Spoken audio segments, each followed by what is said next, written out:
Oh, there we go. Yay! All right. Oh, Mark's right there too. Oh, good. There's two of us. Oh, good. Well, we're good then. All right. We're okay. This conference will now be recorded. Good evening. How are you? Good.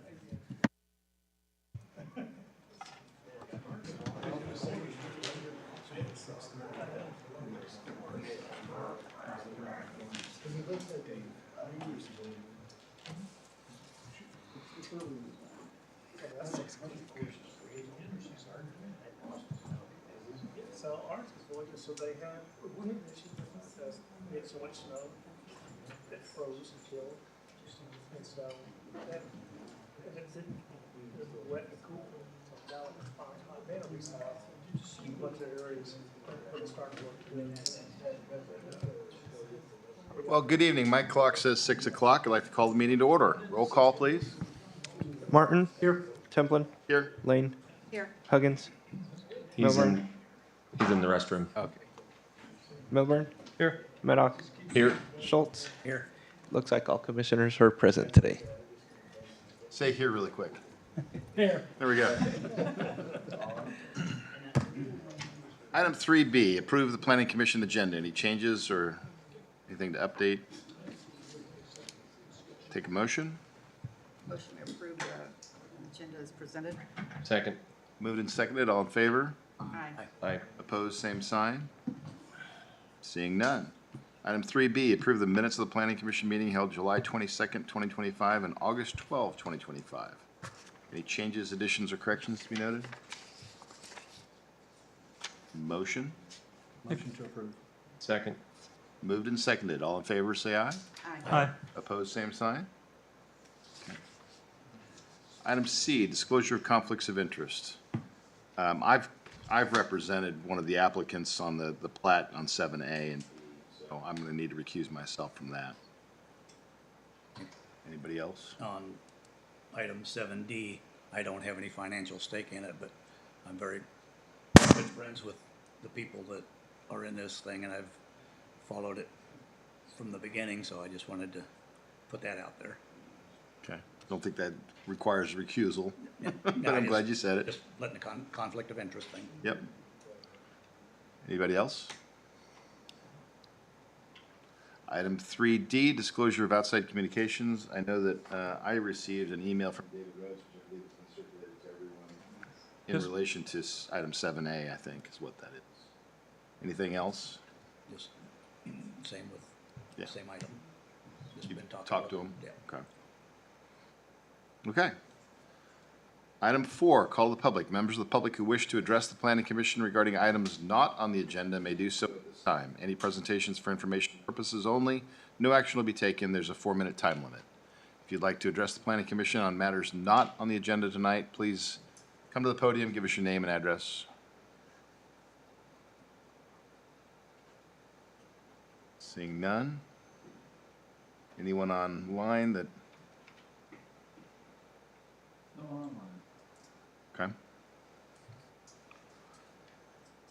Being the case, item 5A, public hearing to consider the future land use plan update. Brad? All right, thank you, Chairman. I did want to also add that Dave Rhodes' email will be included in the minutes, so just wanted you to be aware of that.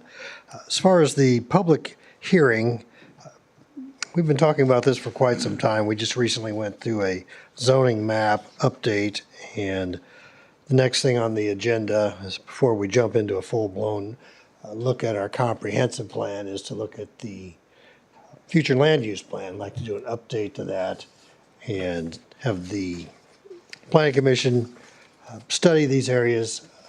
There's obviously been a lot of annexations, a lot of changes with Astra Development, Panasonic, and the Southwest Growth Area Plan. Johnson County's gone through their arterial road study, and there's some recommendations in there that also affect DeSoto. Olathe has also made a recommendation on an arterial on 135th Street. So there's a lot of things to consider. There's also discussion on that north-south expressway, to what level within DeSoto's boundaries we want that to occur. Then, of course, we've talked about the expanding area where we have sanitary sewer service.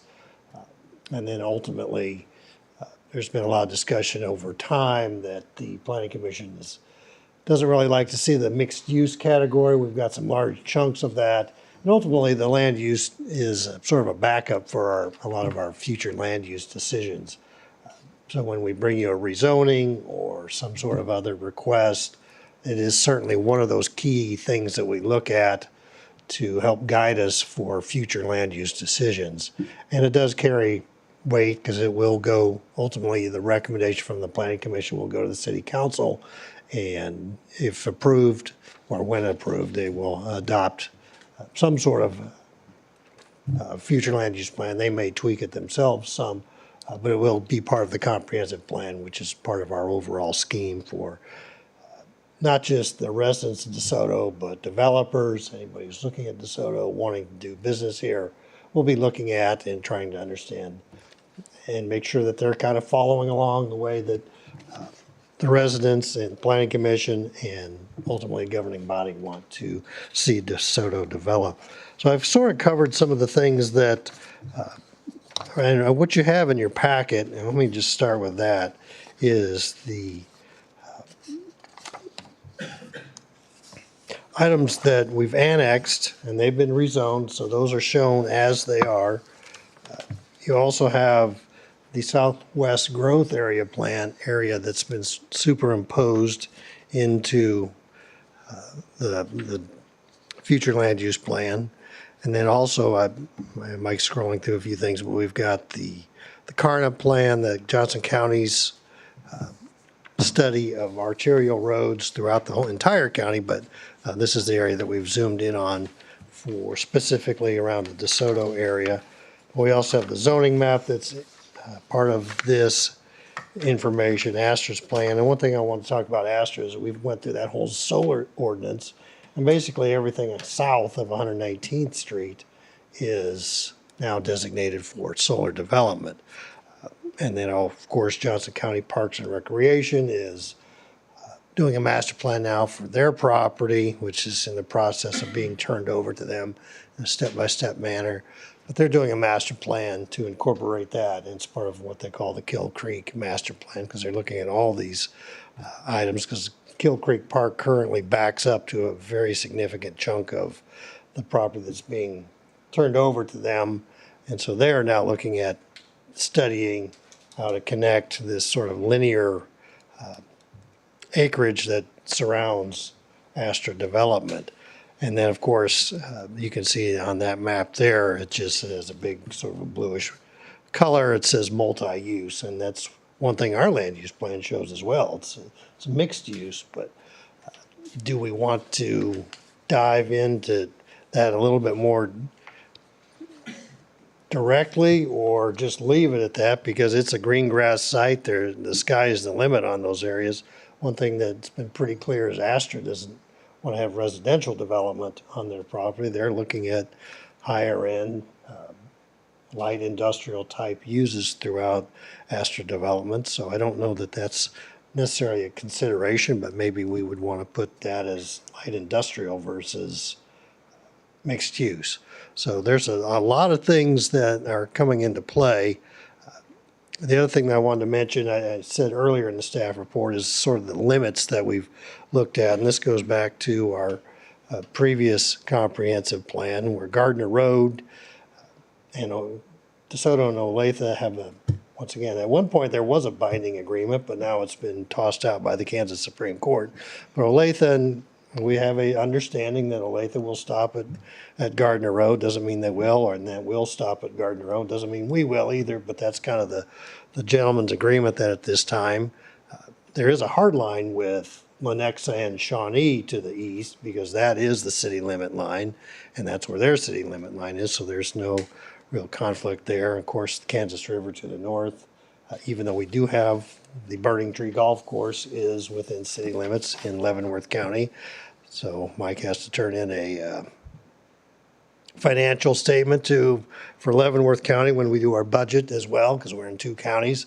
And then also Douglas County is the western edge of the property, our study area, and then south to 143rd, which is the southern part of Astra development. But I guess for me, the thing that we've really kind of zeroed in on is that's the Southwest Growth Area Plan. We've talked about that at length, went through the whole long study with a consultant, and have looked at those areas, but also with the addition of the sewer lines that are now along 95th Street, and then of course down to through the Astra development with the Panasonic project, the areas north of K10 along Evening Star that we show as residential. We've just rezoned, annexed about 120 acres that's been rezoned to commercial. We do show some mixed use up there and some multifamily. I mean, I guess those are the areas, the nodes that we need to look at, especially north of K10. What do we want to have happen there? Or what's our sort of future thoughts? A lot of the eastern side of DeSoto probably won't be sewered. I mean, it's a large lot, large tract development. Those are a lot of the things that are being talked about, how to, there's been development interest in those tracts or those properties and keeping them, 1 acre and above. So I don't see that particularly changing. So with all that, I guess, Chairman, I don't know where you want to start exactly, but those are all the dynamics, and you're certainly all well aware of what the dynamics are in DeSoto. But now it's time to put some of those on the map. And how do we want to start? Or do we feel like this is fairly close and just needs some tweaks around the edges?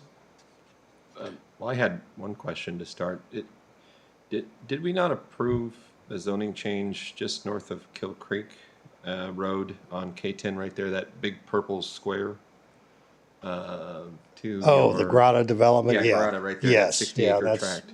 Yeah, that has been zoned. So it is, but it is kind of a mixed use because it will have commercial, multifamily, and Yep. single family.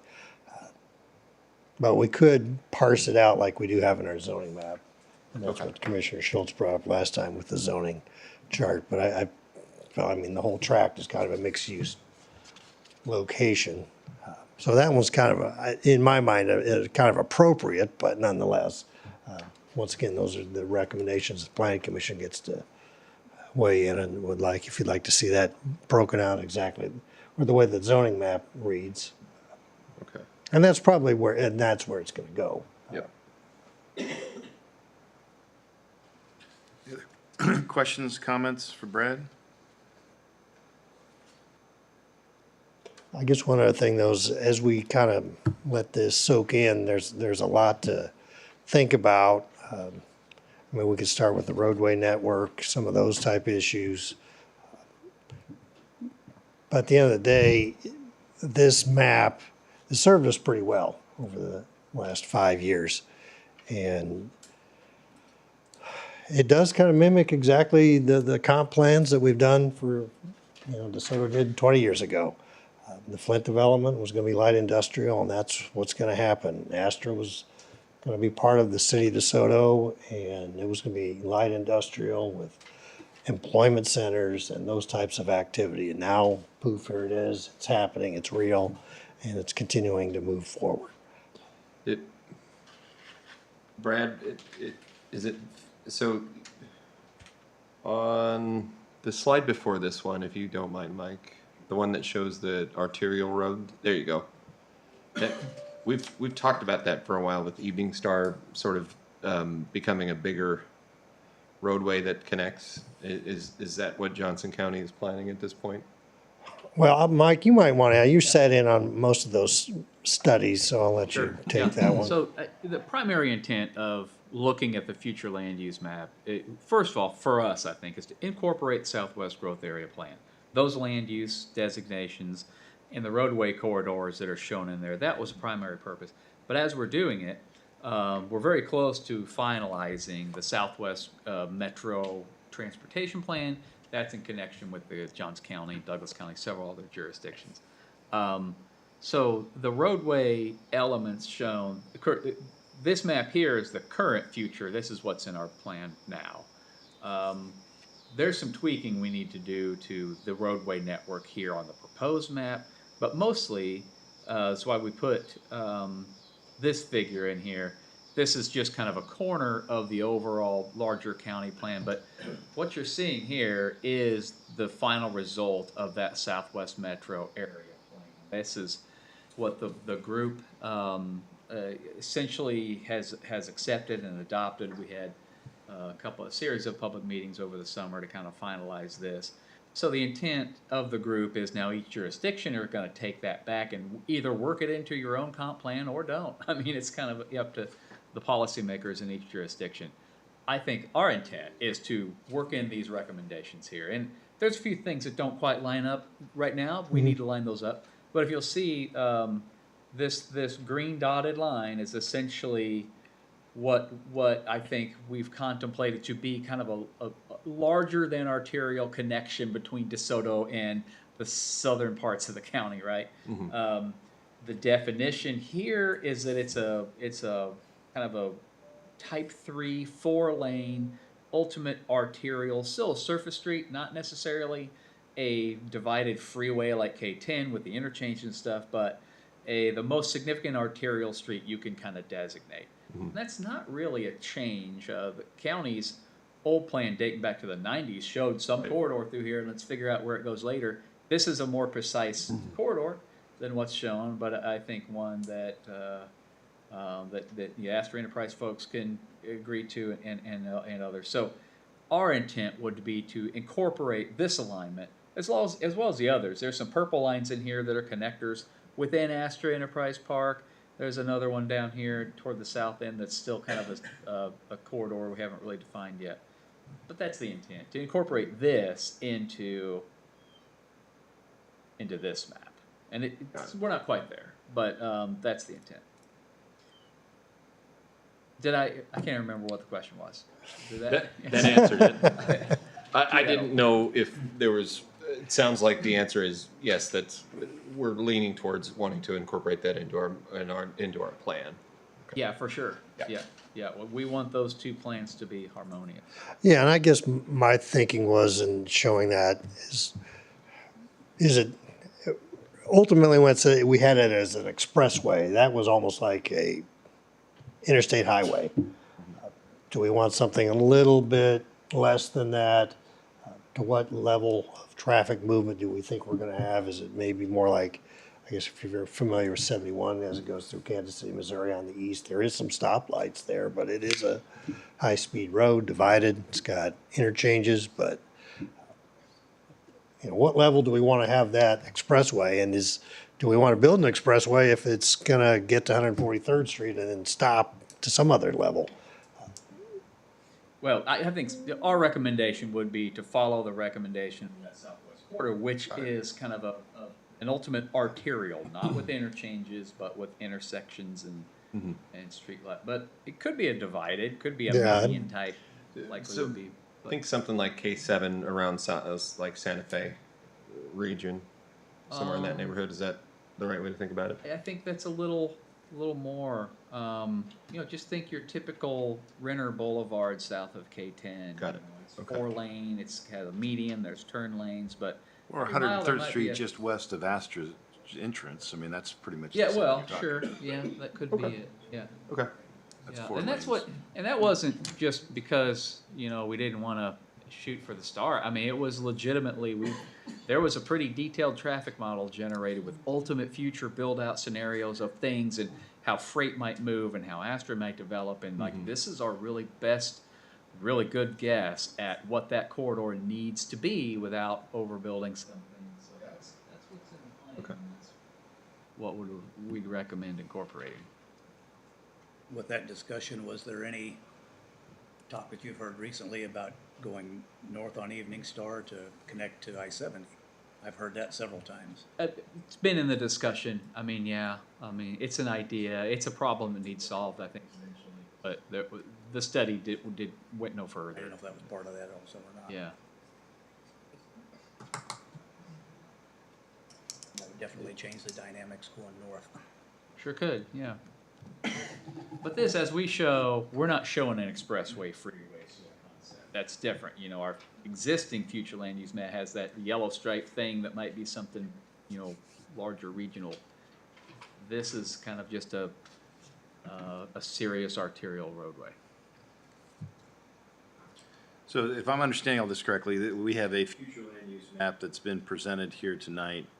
We certainly have heard from Brad, we need to look at north of K-10 on the west side of town, that the road network isn't necessarily incorporated into this from the study. Obviously, we have some existing zoning that isn't shown on this, so this is still a work in process. Is that a fair way to? Yes, exactly. Yeah, So this is presented tonight only for discussion purposes and for purposes of having a public hearing. correct. Okay. Yeah, I didn't expect you to get through this whole monstrosity of a discussion item in one meeting, so we'll, I mean, I would add one other thing, is that I'm not sure that the southwest corridor plan is completely reflected the work we did in this future land use map. yeah, there are some tweaks that need to be, Just kind of as some Mike things I mentioned. remember being a little different, but we just need to look at it, make sure that's right. Well, I guess one thing also, when you look at our designations, we just say arterial. Do we want to add those sort of heavier duty levels, and just sort of absolutely mimic what the county's presented? I don't know why we wouldn't. What do you guys think? I think it creates clarity. I guess, because part of my thinking is that southern area is going through solar fields. I mean, they're not going to be employment centers. There's, I mean, I don't know how much traffic they'll carry through, because we know they're not going to be a lot of employees working on the solar farm. And how are you going to pay for such a significant effort? Do we want to pick one corridor? Do we have other options? Because we're going to be, like I said, there's 119th doesn't go through, but 127th, 135th are talked about going through, and those go right through the solar areas. Well, I don't know why we would use a future land use map that's different than what the county's best guess is at this point. Okay, well, that's kind of what I want reaffirmed from the planning commission is. Yep. I agree. Okay. I guess, Mike, in those discussions with the county on this type, I guess, I can't read it real good, the type 3, the heavy green, is that what the Carnet, they were defining it as under Carnet? Yeah, so another thing, this is not the Carnet plant. This is its own separate, the county may take this and incorporate into the Carnet plan, but this is not the Carnet plan yet. But to answer your question, yeah, the thick, it is a type 3, says type 3/4 lanes, 150 to 200 feet right of way. That's the maximum sort of corridor they define in the Southwest plan, and I believe it's the maximum one on the Carnet plan too. But Which would be quite a bit more at what we have right now at Evening Star Road, right? Because we don't have that. yeah, the evening. Yeah, well, we're getting more. At Evening Star. Yeah, well, we're acquiring some more on the KU's land that we didn't have before when we did Geiger. Yeah, that's what I was thinking when we did Geiger. We didn't We got have, half we of didn't it. have right We're away like that. acquiring the other half, so we'll have. Okay. I think it's 120 total. Okay. There. But on the county's designation for type 3, they incorporate controlled access, not Yeah. interchanges, but, Right. like intersections at the quarter-mile max. Exactly. Do Yeah. we have that in our standards? And if we don't, maybe that would be a good idea to. We do in our in the comp plan under the chapter 5 in the comp plan, we do talk about access control for arterial streets. And we have those provisions. I don't know that they exactly match the counties, but we have those provisions. Yeah. Might be worth looking at. I mean, I would suggest we look at that because I think, it's not going to be a great hardship if this is solar fields anyway. But it would be it would help this road function better to restrict the amount of intersections. Agreed. Yeah. That's exactly why why we do that. So we'll add that to the list of things we need to look at. Yep. Okay. This is Pat. Hello. I was just going to mention that the Evening Star Road annexation of the KU ground, they were talking about annexing that entire parcel, but now the plan is just to annex the right of way, which is just 60 feet by 2,300 square feet. Okay.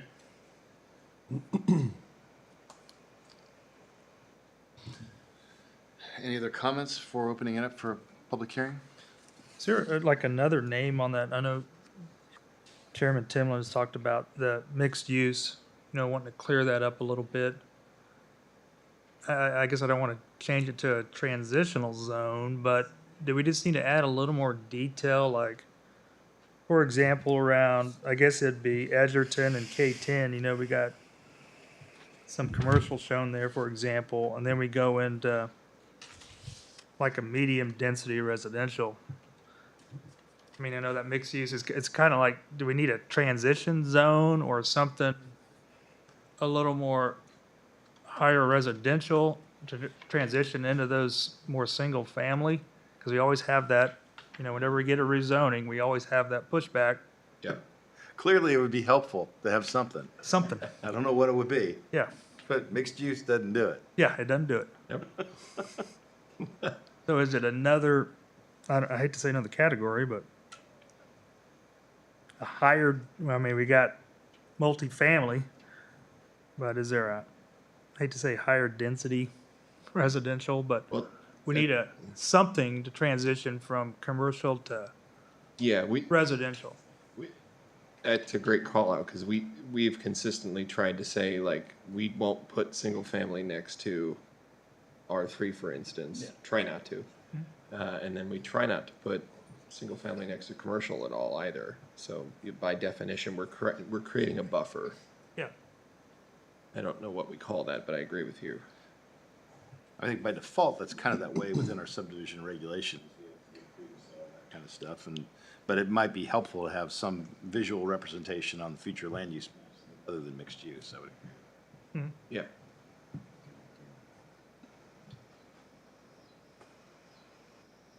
Any other questions or comments before opening up for the public hearing?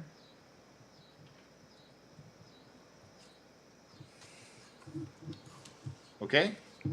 I would like to open the public hearing on this item 5A, the consideration of future land use plan update. Anyone who would like to address the planning commission, please come and give us your name and address and approach the podium.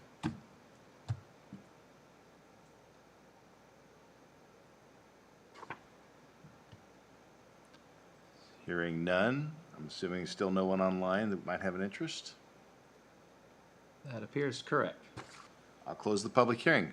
Matters back before the planning commission. I think at this point, probably what we're looking for would be a motion to table.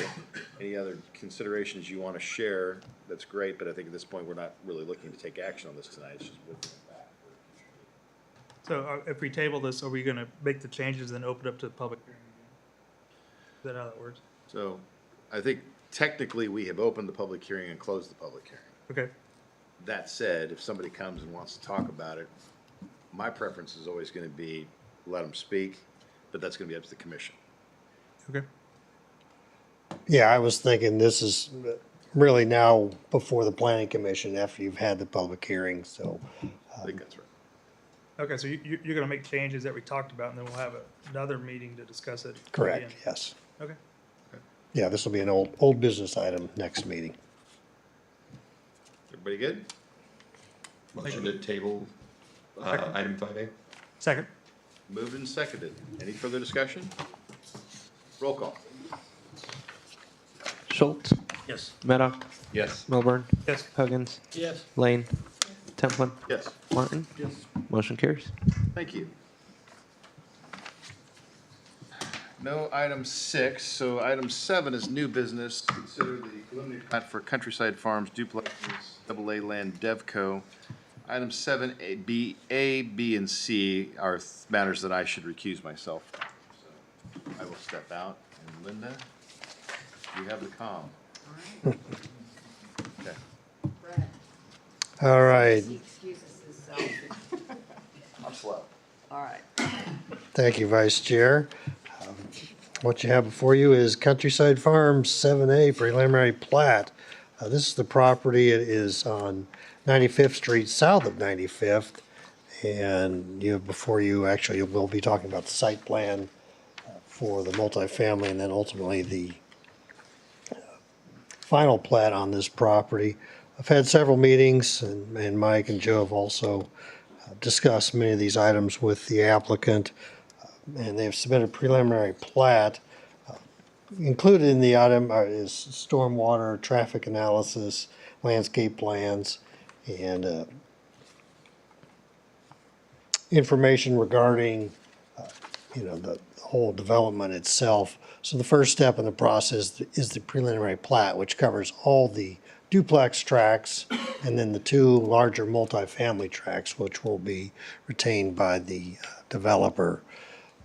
So what you have before you is the preliminary plat. It does meet our lot size development. We have the stormwater studies. One thing we did have quite a bit of discussion on was the road network.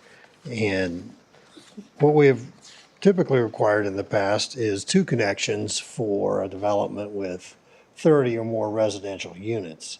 Now, through the process of looking at the traffic analysis, the developer shows a 40-foot wide entrance road, which is larger than what we normally require. And so that does allow for public safety equipment. And to get through, there's essentially 3 lanes that could get through on the north-south main entrance road. But one thing that didn't feel comfortable with was just showing the future development to properties that were off-site. So we wanted to have an extension on the road to the farther on the west, that even though it's a future item and it is in the commercial part of the tract, the northern part is zone C2. The southern area where we're looking at is multifamily. So, and the development, it's typically you don't see them starting in the middle, but in this case, it just worked out because of the zoning and then the sort of nature of how this property lays, and sort of unknown exactly what's going to happen on 95th Street. It looks like that will be a fairly significant arterial with commercial development likely on both sides of the road, but we don't know that for sure. And then, of course, the sewer lines are going through this, so it made this middle spot available for initial development. So anyway, with that, we show a future connection to 95th Street to the west, a 40-foot wide connection that will be constructed and built. And then also to the south, there is a potential future connection to Lexington. And this is where Dave Rhodes's comments on the preliminary plat. He is not in favor of seeing that southern connection go through there. And this is where we've also talked about, that's the 99th Street that we've had a lot of discussion about how it will ultimately cut through and end up on Edgerton Road. So there's some things on that area to the south that are still in play, but the reason why we have that future connection to 95th is we wanted to show 2 access points ultimately that the developer controls on their property, because we can't hardly force them to put in something that they don't have ownership of. So that's why you've got on the preliminary plat, the 2 connection points. Anyway, we've got 29 tracks. 2 of the tracks are for multifamily, and then the others will be for duplexes. So it's a fairly, starting as a fairly dense development, but they've gone through the process. It meets our standards. And you do have the architectural plans that are part of the site plan itself, but we'll talk about that a little bit later. But the remaining tracks will remain unplatted at this point. So with that, I'll stand for any questions. They do show there a little bit more of a detail, how the parking is going to lay out for those, but we'll talk about those in the site plan. But they do have they've met the requirements, or technical requirements for a preliminary plat. And the applicant is here tonight. Dave, there you are. If you'd like, have any questions for Dave Anderson, he's available for that. Brad, do you mind going just in a little bit more detail? I guess page 8 of this is the best view that I've got of it, but I just want to make sure I understand the road connections. Maybe it's not page, yeah, try to see, Mike, if you could scroll up to page, Yeah, that one's the one that shows, Is and this the that's, one you're talking about? yeah, that one shows the future. looking at it on my phone, the one that's superimposed over like the satellite. Oh, okay, yeah. Oh, okay. I'm just trying to figure out where the south connections, Yep. obviously that's up for debate, but I'm just trying to figure out where we would land that.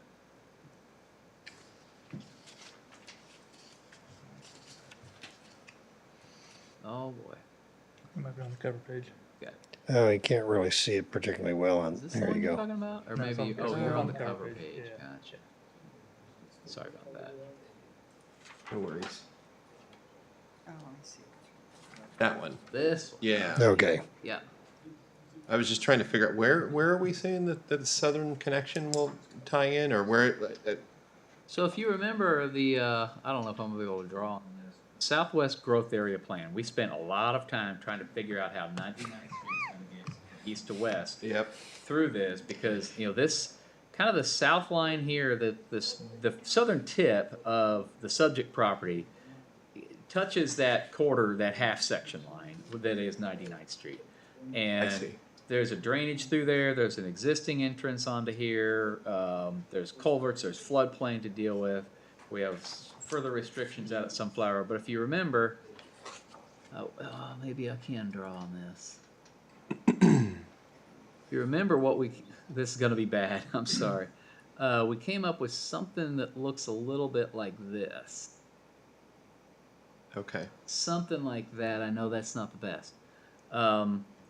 It loops to the north, kind of follows sort of this property line, and kind of stays to the north of this drainage that goes through there. Basically, that's what's on for 99th Street. And Mr. Rhodes had voiced opposition to that alignment when we were developing the area plan, and he reiterated that opposition tonight in his email. Because he just disagrees with the alignment sort of on his property. This line is kind of on his property. So I think what we need to be careful of here, and I think we have been careful, is if this layout doesn't supersede or make impossible anything we think we want to do at 99th Street. Yep. Of course, Okay. cooperation with Mr. Rhodes, this might change, but I'm confident that what we've shown here stops soon enough so we won't mess things up or have to redo stuff. And I mean, that's Got it. as simply, but I don't know. Yeah, you No, can see that was a lot better than you were making it out to be, Mike. Yeah, I'm pretty impressed. I think Yeah. there was some smoothing done. I got that. Yeah, okay. So, Brad, what's the phasing of this preliminary plat? Is it all gonna be done at one time? There's a phasing plan. Or was it? There's a colorized. Yeah, there's black and white version. You can potentially 5 phases that they're going through, but here.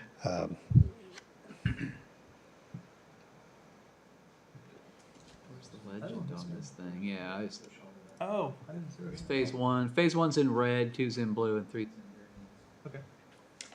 So then when would that second connection to 95th Street occur? Is that, well, I mean, as you know, Cameron's our fire marshal. yeah, And I think phase 2, he's pretty dug in on that. So he makes that call and has to sign off on the final plats.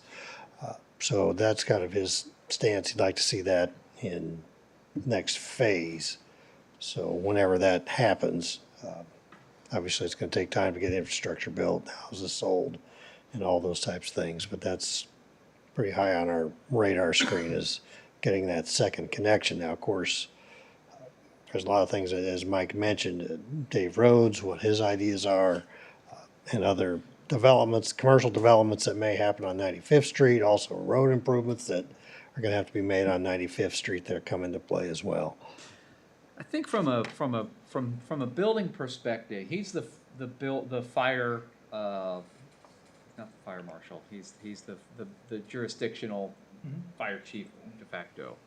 And from a building codes perspective, it does suggest that if you have more than 30 dwelling units, you have 2 accesses. It gives the fire code official latitude to make determination for himself. And the language in the building code indicates that you can have more than 30 units on a single access point as long as future roads are shown that will connect in the future. This is a judgment call. So that combined with the extra width on the access drive, the one the drive they're proposing is a 40-foot wide street. So there's extra width on Is it primarily just to get longer fire trucks through? Is that what the width is? concern is that there would be some accident or something blocking the road that you would need emergency access through. If the road's extra wide, that concern's a little mitigated to some degree. That's what they're mitigating it by making the road wider. Yeah. And then the interpretation is we're showing future roads, so that is Yeah, the it's showing second a point. future road, yeah. And Precisely. the code isn't, Yeah. it's not specific, doesn't give you a time limit, doesn't say it's gotta be the next phase, just says it has to be planned for in the future. Wow. Okay, that's really good information for you to know. And then notice on the sanitary sewer on the south, it's essentially was saying TBD. Is that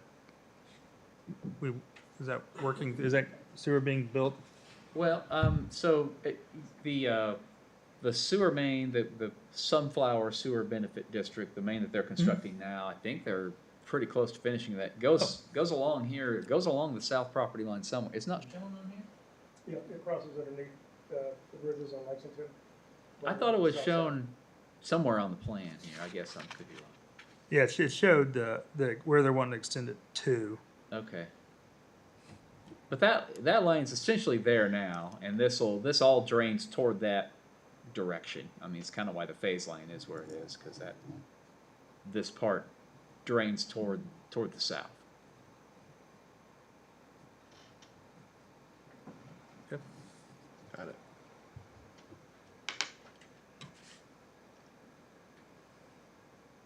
Any other comments, commissioners? I was just thinking from prior conversations we've had about development along through here. Is this going to take place before or after improvements on 95th Street? Because one of the things I believe we'd talked about was before any development stuff got too far along on there, something was gonna have to be done with 95th. Yeah, so, as I don't know, you might not know, we're doing I can't get this thing to stop. We've recently completed an kind of a preliminary engineering analysis on 95th Street to get the scope of the improvements that need to be made and the general estimate for the price there. I anticipate the city's going to be incorporating that into our capital improvement plan, at least the initial phases. The right-of-way acquisition, potentially getting some sort of a district in place where developments like this can fund it as development occurs, can fund that, but that existing residents aren't impacted by that mechanism. Certainly is something that is difficult to put the burden on this one property owner to improve the whole thing.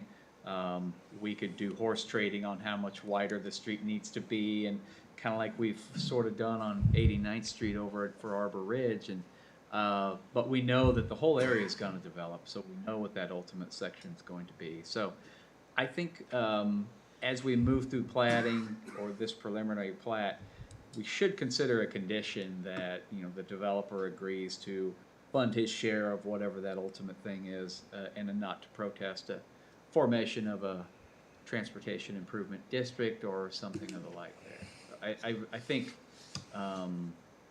it's clear that we're going to need substantial improvements to this stretch of 95th Street, and the timing of them is always the trick.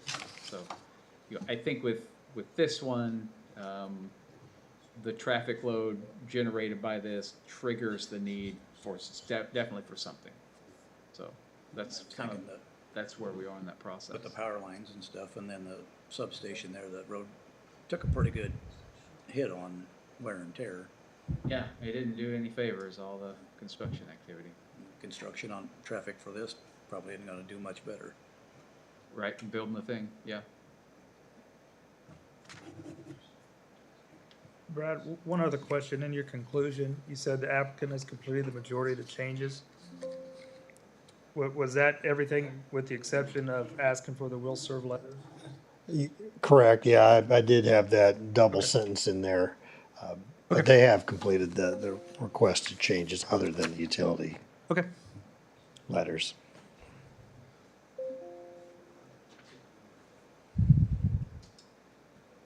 Any other questions? You good? You want to hear from Dave? Nope. Any members of the public who'd like to speak? Okay. Well, then I guess I would entertain a motion.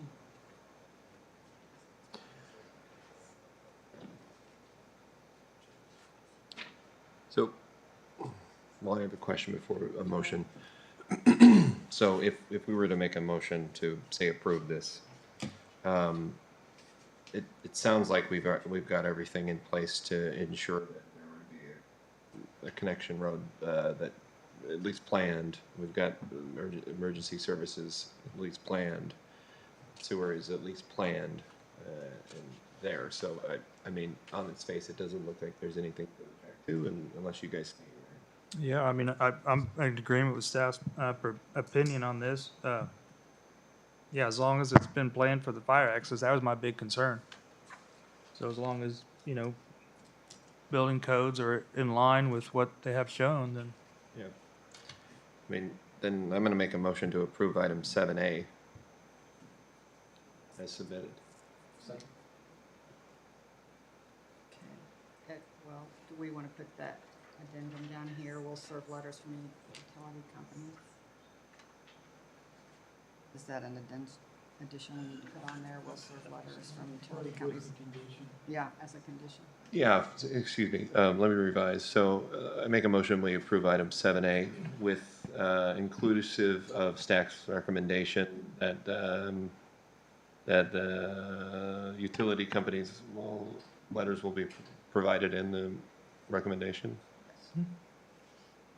Edgar, roll call, please. Okay. Huggins. Yes. Lane.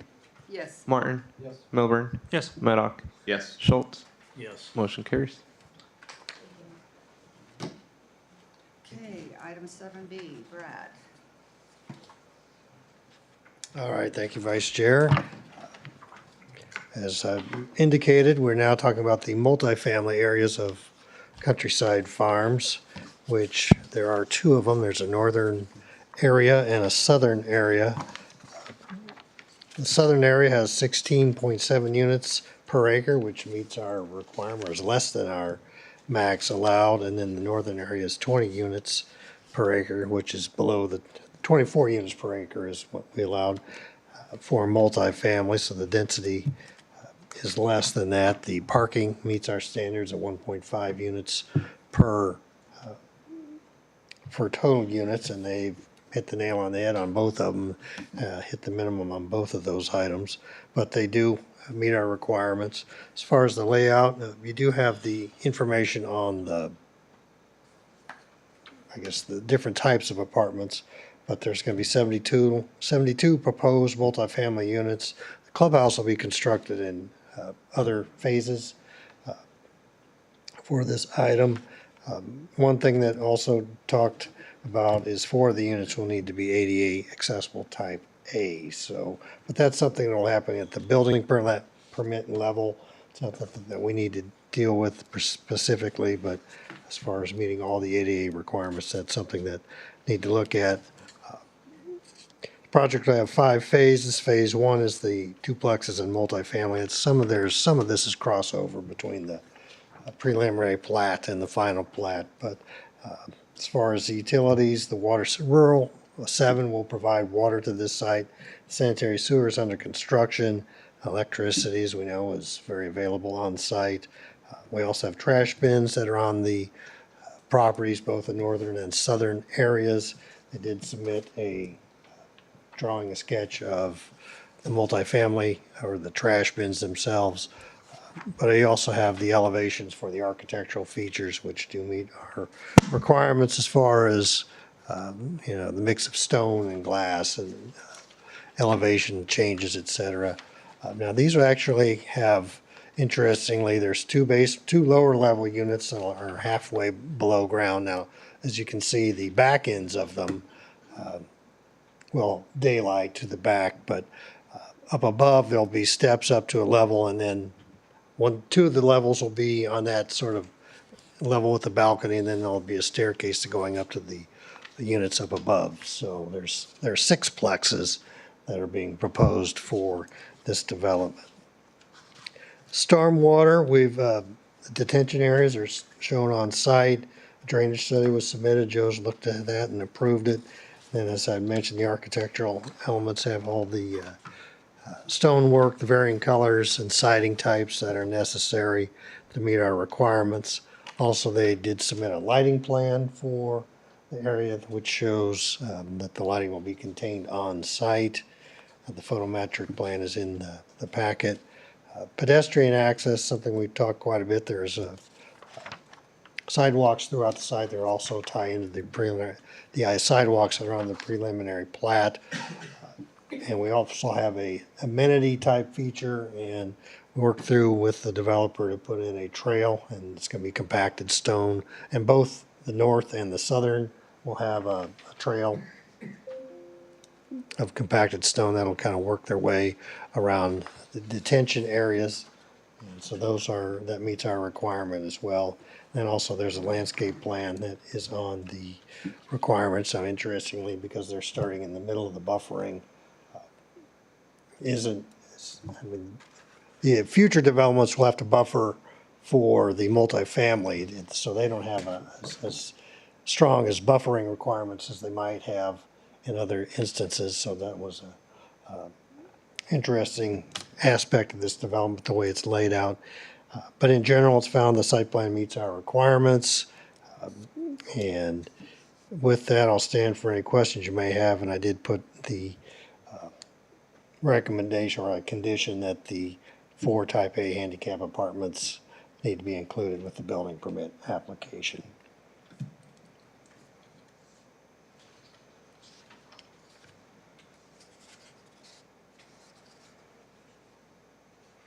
Any questions?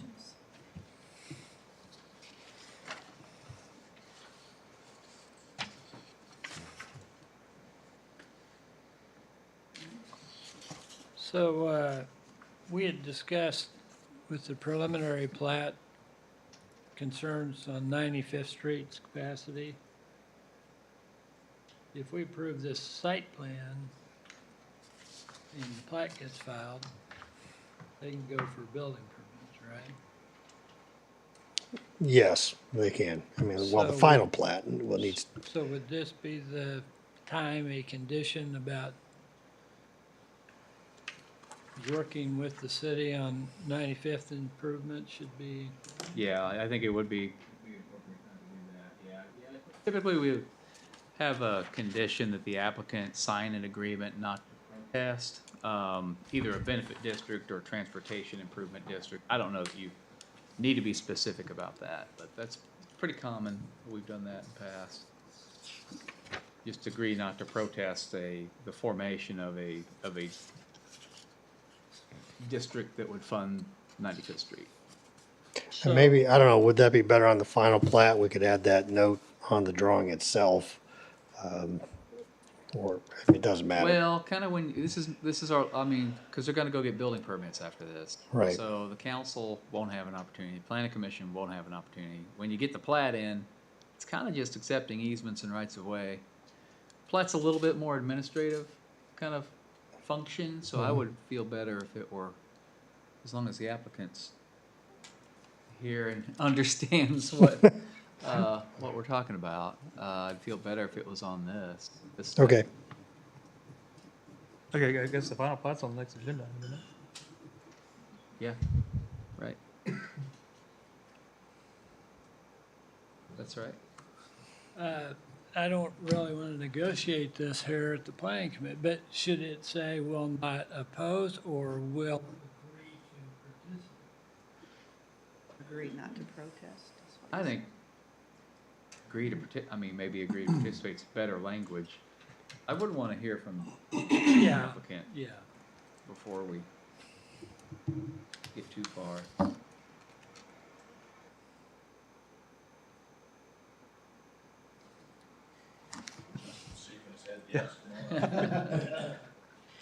Yeah, Commissioner Huggins, we are putting together an incentive package, ask. This fits the requirements of the, city council's incentives, and we're gonna ask we'll pay the excise tax. In addition, we're gonna ask to put that into the cost of our improvements on that part, but we have no opposition. Or your language that you said is, we understand we're part of the neighborhood and 95th Street's our street. It's also the city street, but everybody that uses it, so there's no problem with that condition. And, well, thank you. Yeah. I think I've said that. Thank you, Dave.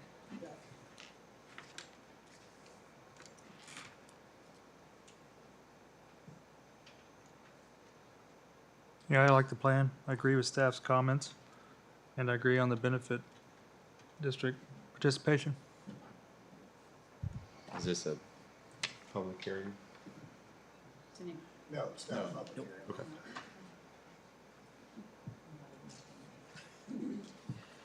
Okay, Mark, did you want to make a proposal?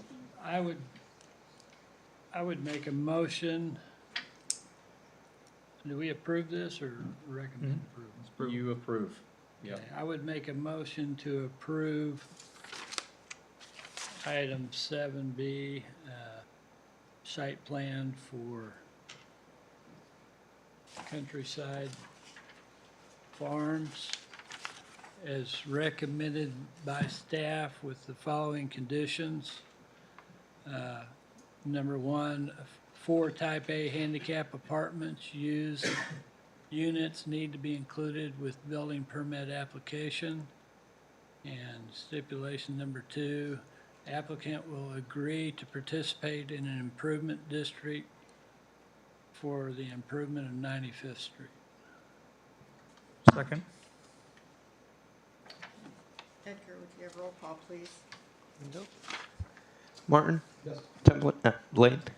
Yes. Huggins? Yes. Milburn? Yes. Maddock? Yes. Schultz? Yes. Motion carries. Thank you. Okay. I think Roger can come back now, right? I think he there's said one C more. was There's okay. one. It's the final plat. C2? Yeah, this is the final plat. All right. Okay, never mind, Roger. I don't have yet. All right, Brad. All right, thank you, Vice Chair. This Countryside Farms final plat, Phase 1. Now, it's just the Phase 1 part of it is being final platted, which does show the tracks and delineation of the properties themselves.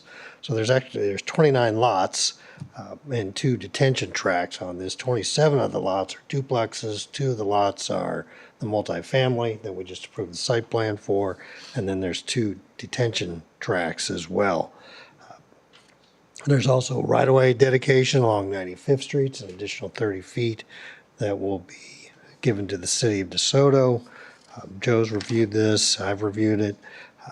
It meets our requirements for final plat itself. We've had the delayed improvements clause on there for construction of a sidewalk or some sort of items like that. If the city needs to activate that, it's on the final plat itself. So with that, I'll stand for any questions you have. As I said, typically the preliminary plat and the site plans are the ones the planning commission gets to dig in a little bit deeper in that, but this just is a delineation of the properties themselves and the roadway easements and rights of way that are being dedicated to the city.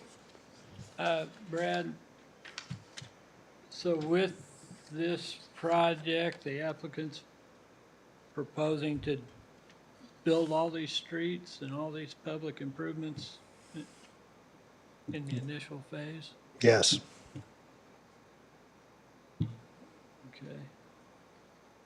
And the building permits that will be applied for on lots 1 through 27 will not require a site plan approval by the, That is correct. They're duplex lots, and we don't require site plans for duplexes. okay, thank you.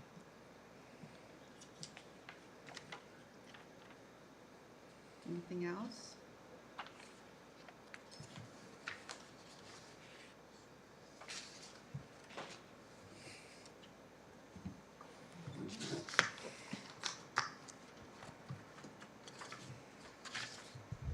Have a motion?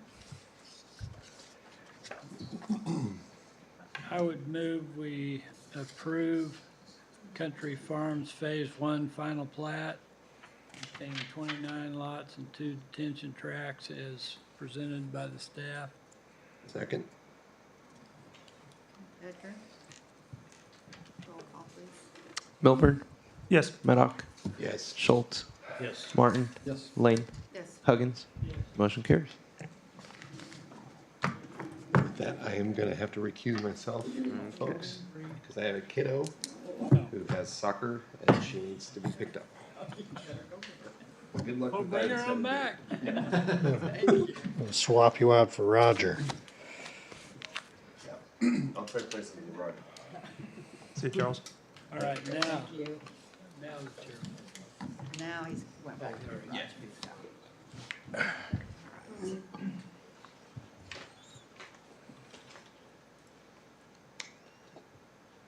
He was asleep. Okay. My ear, should just leave the room. Should not.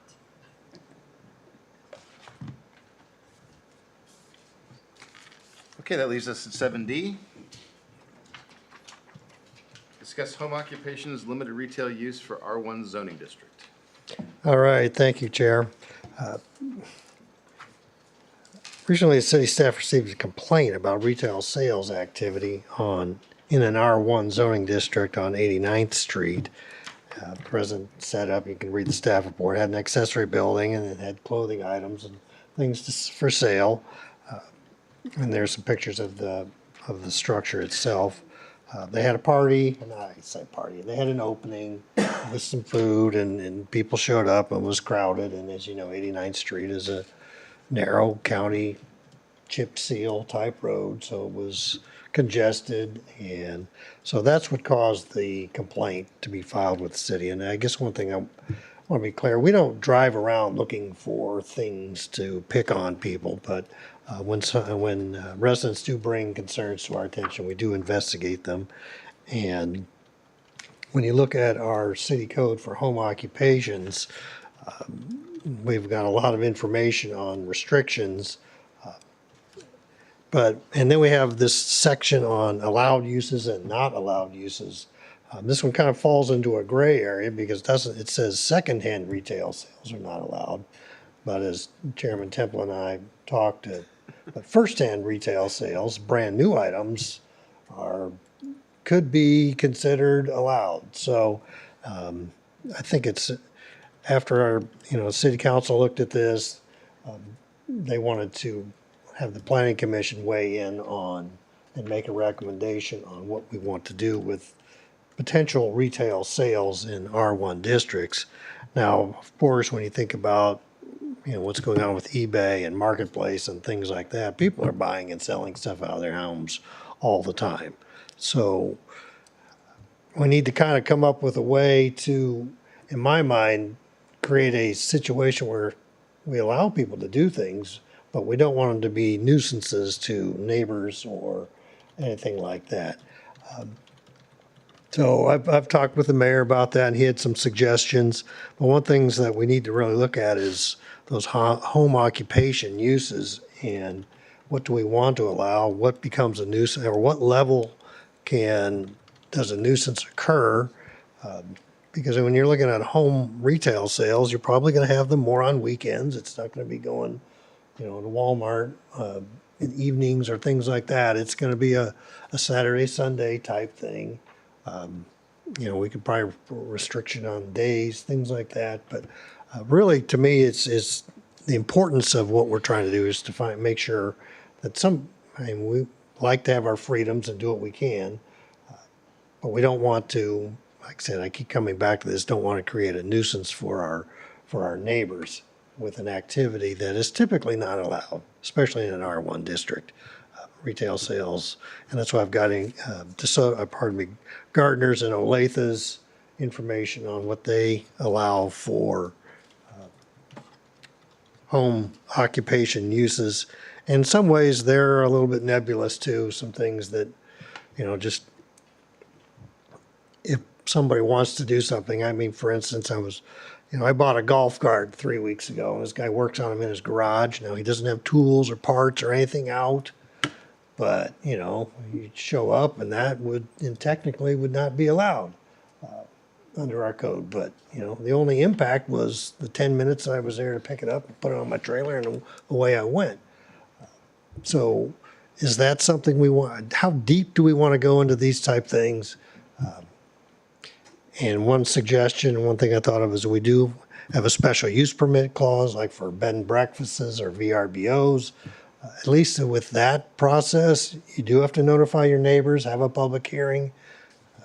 That could be something that we can allow for in a R1 district. If somebody chose to go that route, at least there will be some sort of information provided to the neighbors that these activities will be in place. And then also in that special use permit, we can put some restrictions on that are easily, or not easily, but more easily enforced by staff, because we don't want to be out working on weekends, clicking stopwatches and making counts on how many people are coming and going from a specific location.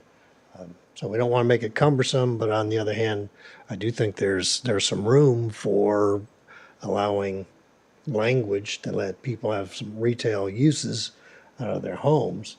There's a lot of things that we do allow. So really, it's kind of an open-ended discussion, but it all comes back to this nuisance thing. In this instance, it really was the information I've been able to gather is the most egregious thing was the parking. It just clogged up 89th Street. 89th Street is not a wide road. It's not a good, and there's no shoulders. It's a ditch road, so if you're going to stop there, you're going to have to practically be almost entirely in the street. That was a nuisance. That was a problem. It was a public safety issue. So those are the things that we need to address. So if, we could require a certain amount of parking spaces. I mean, when you look at our code as far as retail sales, those shops need to provide off-street parking. It is not allowed on a public street. So those are the types of things that I'm kind of thinking about we need to look at as far as, or we can just say, no retail sales, period, and we'll go on with our code enforcement, assuming that the city council would adopt a recommendation along those lines. So with that, this is really just a discussion item to let you know this is an activity, it's happening. These are things we're going to have to deal with. The next meeting, we'll be talking about goats and some of those issues. So I don't know why you're laughing. So we've had some interesting time playhouses and other discussions on, because one thing that I do like about DeSoto is that we really try to work with our residents and find ways to make things happen, and not just to keep the peace, but to come up with standards. We just don't want to just steamroll people and say, sorry, that's the way it is, tear down your structure, clean it out, and we're done with it. So that's kind of the attitude that I've always felt that the council has presented to staff is, let's try to find a solution here that isn't just heavy-handed and pushes somebody out that doesn't really want, that isn't really creating a huge problem, but is there a way to meet where we can have a situation where we can have something where the city staff can enforce, but also where the neighbors don't feel like they're being impeded upon.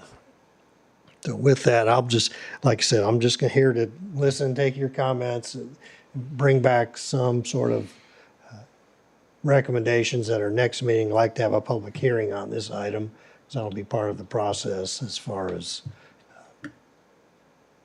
So Brad, was there complaints other than just the initial, when they had their party? as far as I know, there haven't been, but that, I guess that's sort of irrelevant. Once the complaint is in action, you know, and But it's not an ongoing thing that's That's like what my constantly a point problem. is, But yes. maybe more fundamentally though, I mean, is there any good reason why we would prohibit secondhand merchandise retail and not prohibit first-hand merchandise retail? I mean, no, you're right. That was, I think the only that reason was that something was you, in there was probably somebody just didn't want to have a flea market type rearrangement, but Yard sale. I mean, you can't have antiques, you can't do secondhand merchandise, although I don't know how you have an antique that's first-hand merchandise, but maybe. I mean, it probably is worthy of looking at. And it looks to me like the examples you gave, both of Gardner and Olathe, retail sales are not permitted, period. that is correct, yeah. So the question is, do we have some brilliant way that we want to suggest we could allow retail sales? I mean, to me, this seems like a special use permit issue. If we're gonna do it, then it's a special use permit and they need to be able to certify that they're not gonna create a nuisance. Whatever criteria needs to happen, needs to happen. If this is a shed on 6 acres that they can provide parking for people off the street, maybe it's okay. But it should be a special use permit. It probably should not be permitted by right, I would think. I would agree. I was actually at the open house when they did it. I didn't observe any parking on the street. They do have a parking area right in front that would park, what, 8 people? Now this. Yeah, it would certainly seem that if you have that sort of a thing, that you couldn't do a special use permit to make it happen. We did have a lot of people at the grand opening. Yeah. We really did, and, I'm thankful for that, and I'm sorry that my neighbors, had a problem with that. It's just, It happens. but it's not at all been anywhere close to that big. One of my questions was, how did Happy Valley operate? Well, Happy Valley is zoned ag, and because they had an agricultural use, the state of Kansas is very clear, they have special rights, I guess, or that we don't get to enforce. Agritourism concept. Yeah, agritourism, all those types of things. And that's kind of how the vineyard is now operating now. They're in agritourism. So if they were rezoned to RA, then something like that would be allowable? Well, Because he's talked about putting in a pumpkin patch. yeah, well, yeah, but this tract is 6 acres and our RA with the home use needs to be 10. Okay. So it's really not an option. I've got a couple of questions and then maybe a comment that on 5, it says no person shall be engaged in such home occupation other than the person occupying such dwelling. So that tells me nobody but the person that lives there can be involved, but then it goes on to say that not more than one full-time equivalent non-resident employee. So that, to me, is a conflict. Maybe I'm reading that wrong. Yeah, you're right. I mean, when you look at some of these, like somebody might have a salon cutting hair, they might have an employee. Yeah. Might have 2 chairs there. The home occupant is a stylist and there's 1 employee. That's what we've allowed. Now, I haven't looked at it. I've always just, I think the "and" is what's the operative word there, because you can have only the person occupying and 1 full-time employee, I think is the way that's supposed to be read. Okay. It's Maybe I'm not- reading it wrong. No, I think it's, you're absolutely right to point it out, and it's probably something we ought to clean up. It's not the only place in our code we have those kinds of things. Yeah, sure. And on 7, it says, shall not exceed 2 additional non-resident or employee vehicles. Well, maybe that's there to indicate you can't have 2 vehicles for the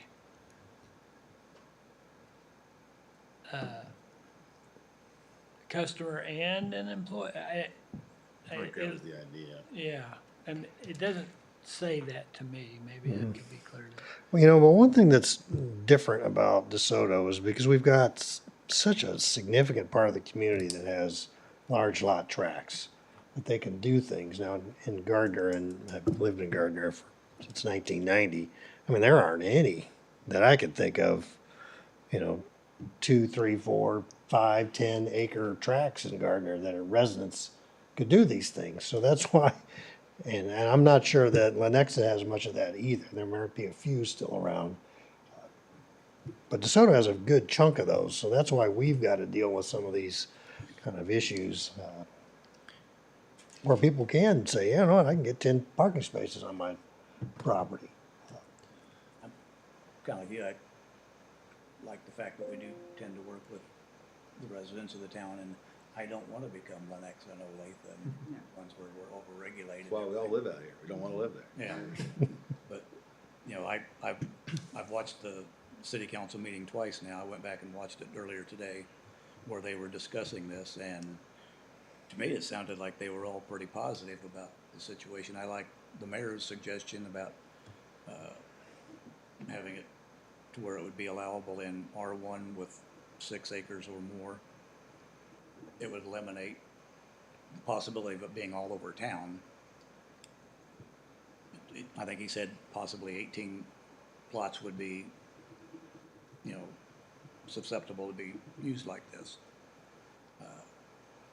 One of the other council members said, there is very little, if any, places in town to rent, if you can afford them, to do a little micro boutique like they've got.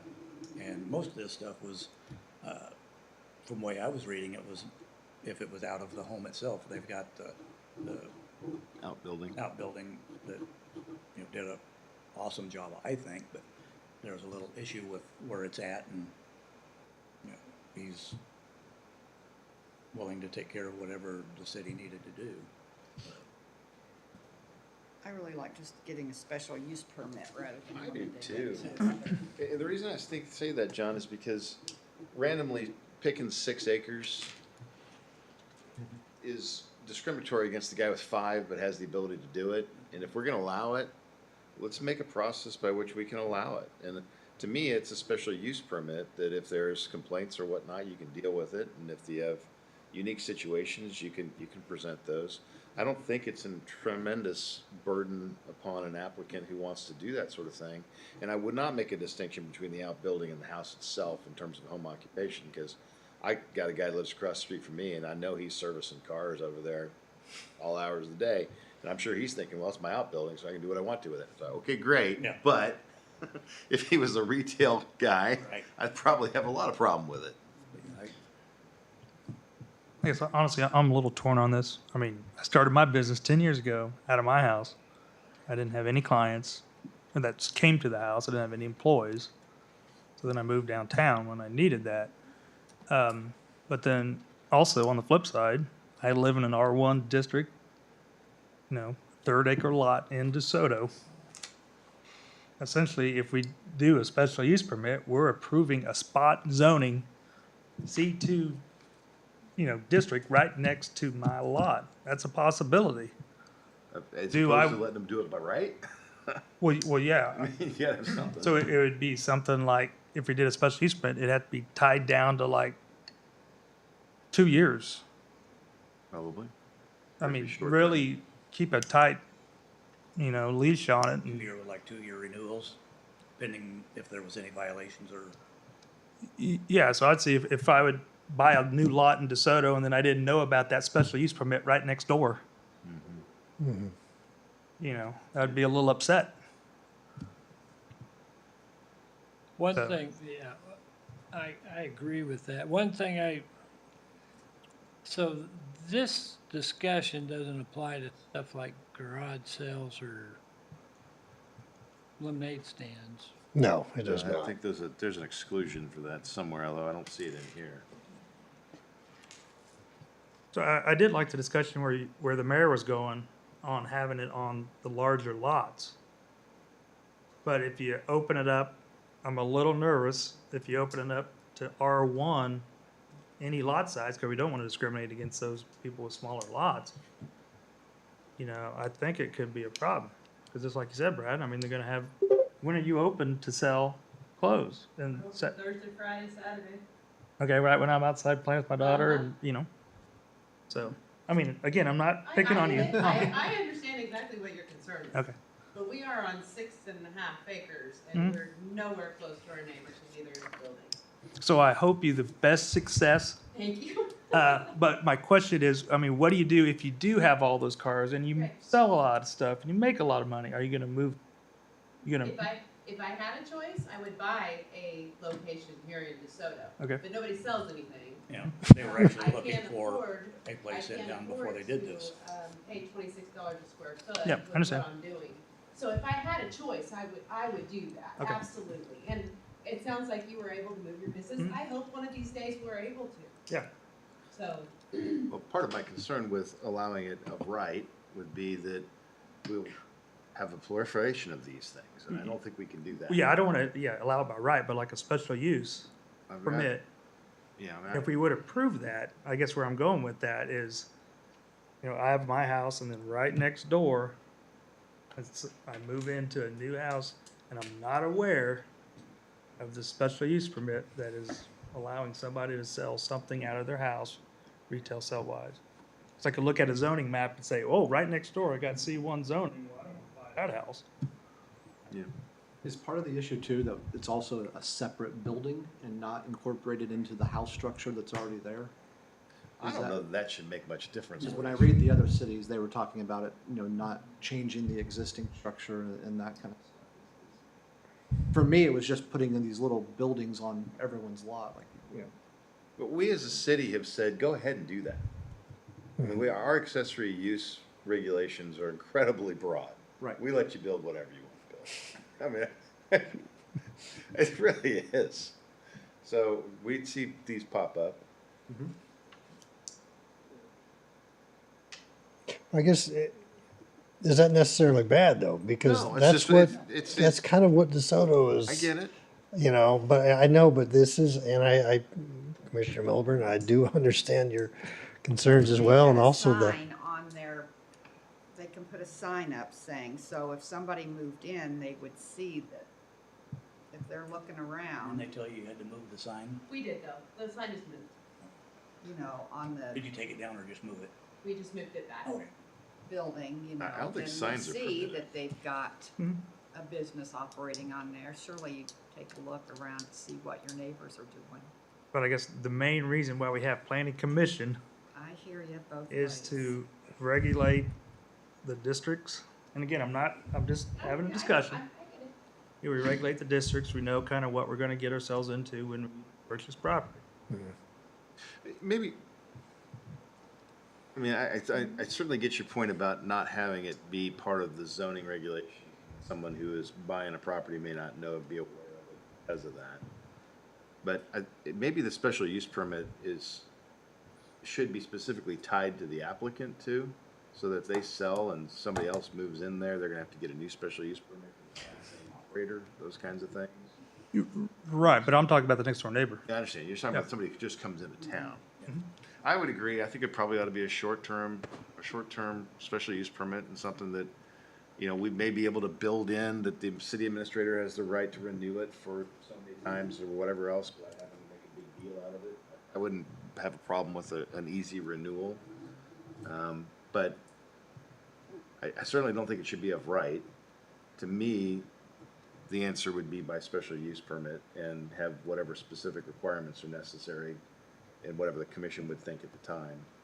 If it's, 6 acres, it's something different than if it's 1. And, I don't know if we necessarily need to put criteria in, but maybe we do. Well, and if there's 2 years, short term, by then, you're gonna know whether or not you object or not. Yeah, it's a if there's problem. lots of traffic or additional problems, right? Right, and the only reason I bring it up is somebody I know, this happened to him. A guy moved in, opened up a lawn mowing business right beside him, and the city allowed a 2-year special use permit. So now, he's operating, he's got machinery and all types of stuff coming and going from his house. But the problem is, how do you stop that ball from rolling at year 2 if it's a problem? Well, we would have restrictions on noise and stuff. Yeah, I mean, that's what the point of the special use permit is, to put reasonable restrictions on it so that they're not interfering with the other Yeah. neighbors' properties. I guess, you know, we were talking about Olathe restrictions and stuff. The guy that fixed my lawnmowers for years, he lived in a house in a residential neighborhood, and, which was not appropriate, but, you know, everybody was okay with it, you know, because I guess they liked him fixing their mowers. Well, But- that's permitted of right here, right? So that would be small appliance repair services. I think that probably would fall. Yeah, I'm just, I'm just thinking the practical situation, what the reality of it is, that this happens everywhere in all cities. We're probably doing more to address it than most of the other cities who say, no, you can't do it, but I'm not looking, you know. But I think, I don't know that I have an answer. It's just something that popped into my head. If you allow this as a special use with no objections from the immediate landowners or something along those lines, because I would hate to set up a situation where we're discriminating against somebody wanting a special use permit and get into trouble because we've allowed it in many locations, but Are you talking about preliminary, no objections it beforehand? doesn't matter. I mean, when the application's turned in or when when somebody tries to renew it, you know. I think certainly they should have a voice in it. That's why special use permit process, they can come and say what they want to say. But if the rule is, if somebody objects, you don't get it, that's a little like getting the liquor license in Kansas City, Missouri, and that turns into nothing more than politics. So I don't think I'd want that. I don't think so either, because they don't know what the business is gonna be. You know, they might have objected if they saw there was a lot of people, but now that there's just a minimum amount of people, they probably aren't as upset now, is my guess. But in reality, we have zoning designations, so this won't happen. I mean, we're trying to have appropriate uses in appropriate locations, and R1, I'm sure in the planner's textbook, it says R1 is not where you do residential or commercial use. So You're we're correct, making, yeah. we're making an exception to that, and it makes sense. But it doesn't always make sense, you know, and I guess my opinion would be if one of the neighbors objects to it, then it should be by the book. If none of the neighbors object to it, then we can make a special condition. That's kind of where I'm at on it right now. Totally like the idea, but the neighbor could object to it for reasons Yeah. completely contrary to Yeah. any logic. They just don't like it. Yeah, Like, well, that always I happens. mean, it basically didn't, when I was there, it didn't look any more congested than a very successful garage sale. yeah. Well, if it happens every weekend, you probably wouldn't Well, like that you can either. only have 2 of those years, Right. supposedly. There's a reason we have that too. There are several in town that do them about every week, but. Chairman, if I can just comment, Sure. this is Patrick. Hello, Patrick. Hey, just thinking through this, if, you know, we, in this special use permit, I could just see a few things, and I wonder if people can comment on it or thought about it. You know, one, if we just limit it to R1, it seems like, is that fair to other people's own residential? I mean, it doesn't seem like there's anything about R1 that is best suited for this type of use. It seems, I mean, I think there's a good question. Wouldn't this be available to anyone that's zone residential? They could apply for a special use permit. You know, normally in our regs, we indicate, you know, uses by district. And I just can see this if we have someone in RH or, you know, another residential zoning district, then we're back to, okay, well, you know, making them rezone just so they can have a retail spot. So that's just one thing I thought of. Also, I mean, it sounds like most of the comments, it seems like you want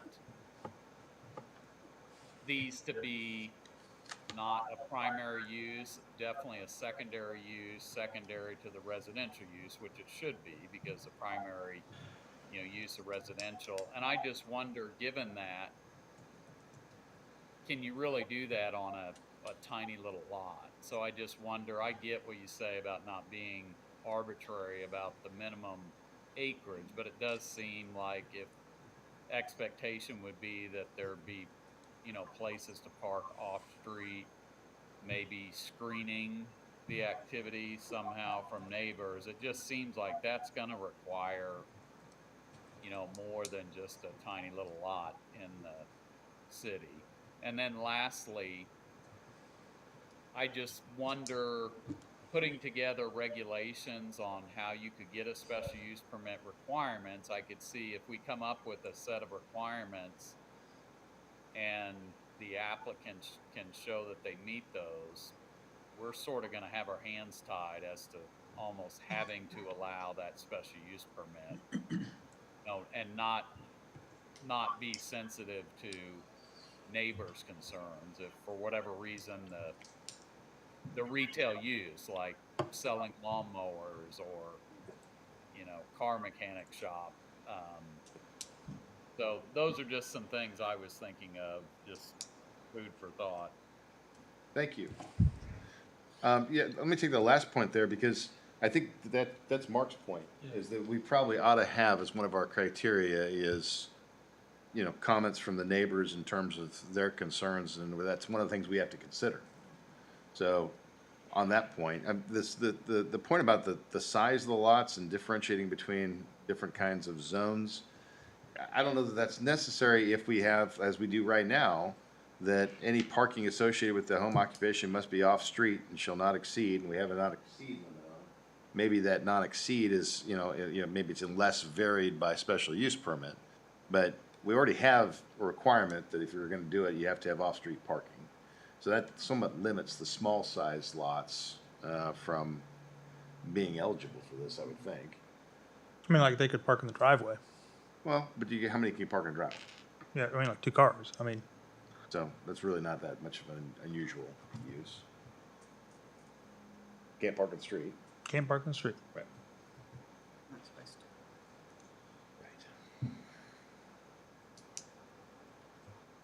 Well, I think I've got some information to go on, and we'll take a shot at some language and bring that back to you next meeting.